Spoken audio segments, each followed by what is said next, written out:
So the next reason for building a company is basically selfish.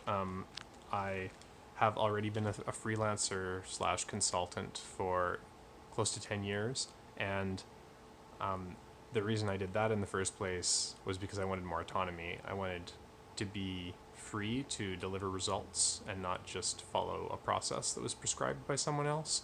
I find that a lot more motivating, and I can deliver a lot more value that way, which is really satisfying.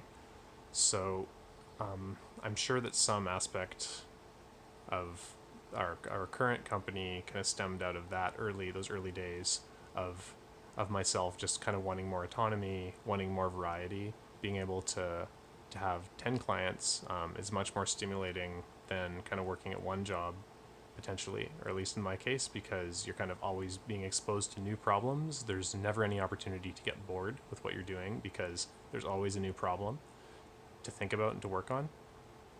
And that's really nice, kind of exhausting, but you don't get bored.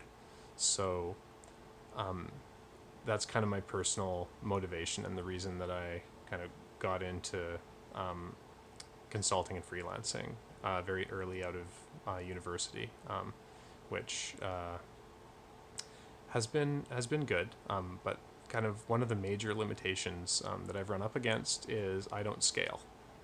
I thought that I was really fast and could do everything, and it seemed like I could for a long time. I got a few assistants to help with specific things that I could then free my time up for doing things that I considered more critical, and it worked okay.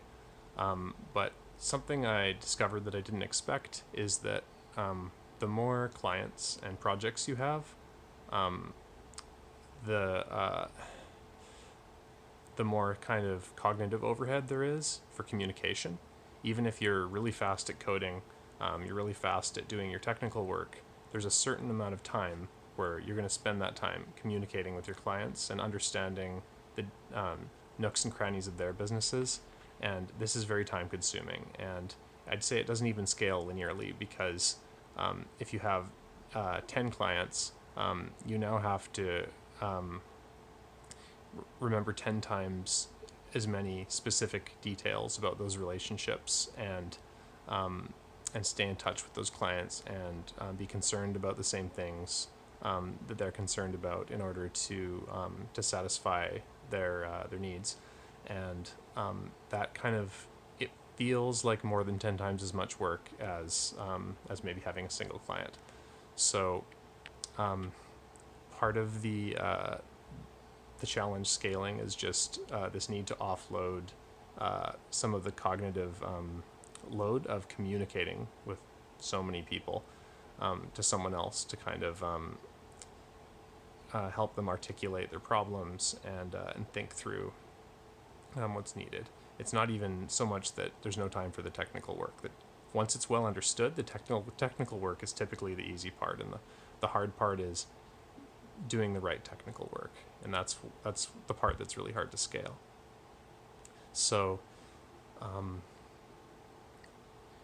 guess since I wanted to be my own boss, and now I'm starting a company, that leads me to a bit of a paradox, which is why would I want to work at um, someone else's company if I was a really great employee? Why wouldn't I just start my own thing?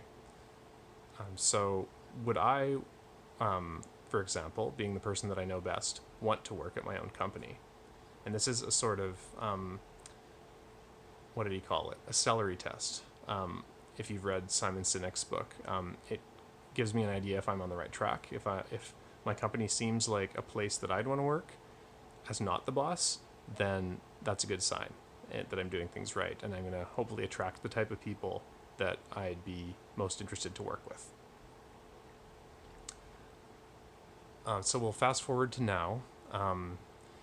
What are the current reasons for wanting to grow a big team and scale kind of beyond my own personal freelance and consulting work? one of the top things is kind of fixing web development. Having worked on a lot of teams with my clients and seen a lot of web development projects, like a lot, there are certain things that just drive me nuts about the way people work, about the technology itself, the way it evolves over time, and I want to fix all those things.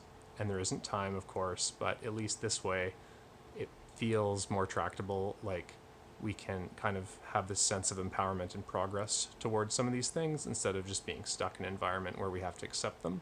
So a purpose for the company is to be a means to fix web development according to my totally subjective opinions about what's broken about web development, but they are well-informed subjective opinions because this is what I've been doing the last 10 years. And I'll talk about more of those specific problems later in another video.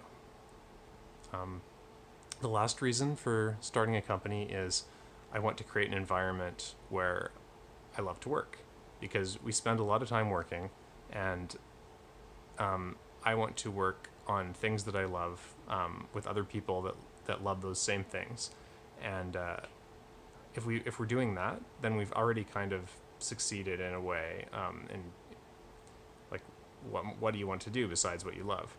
So that's already a great means right there. But I think by doing that, we'll also provide really good value to clients, because one of the things I love to do is to figure out how to use web technology to solve problems. And clients always have problems, and often web technology is not being applied as well as it could be, or at all, to automate or to generate content, or to empower a product through an API, or dashboards or interfaces, or to engage their customers. So that opportunity to see how